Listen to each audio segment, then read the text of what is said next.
சமீபத்துல ஐஎஃப்டி வெளியோட படிச்ச புத்தகங்கள் என்ன, அதனால உங்களுக்கு ஒரு தாக்கம் ஏற்பட்டிருக்கலாம்? முதல்ல சொன்ன மாதிரி என்ன மாதிரியான தாக்கம் ஏற்பட்டுச்சு? ஐஎஃப்டியினுடைய பெரும்பாலும் புதிய புத்தகங்கள் எல்லாமே படிச்சிருவேன். அதில் இப்போ சமீபத்தில் படித்தது வந்து இஸ்லாமோஃபோபியா.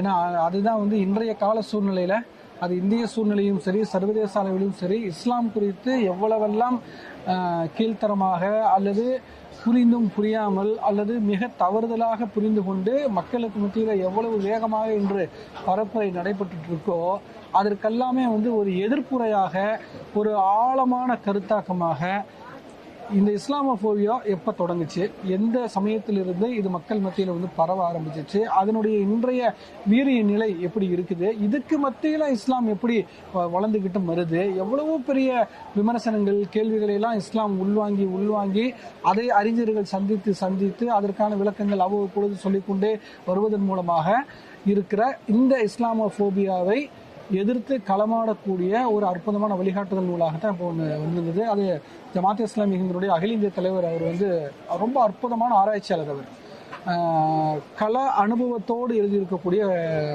ஒரு புத்தகம் அது ரொம்ப நல்லா இருந்தது. அதுதான் வந்து படிச்சிருந்தேன். அதெல்லாம் இன்றைய கால சூழ்நிலையில் எல்லாரும் வாங்கி படிக்கணும்னு நான் வாசகர்களை பார்த்து கேட்டுக்கிறேன்.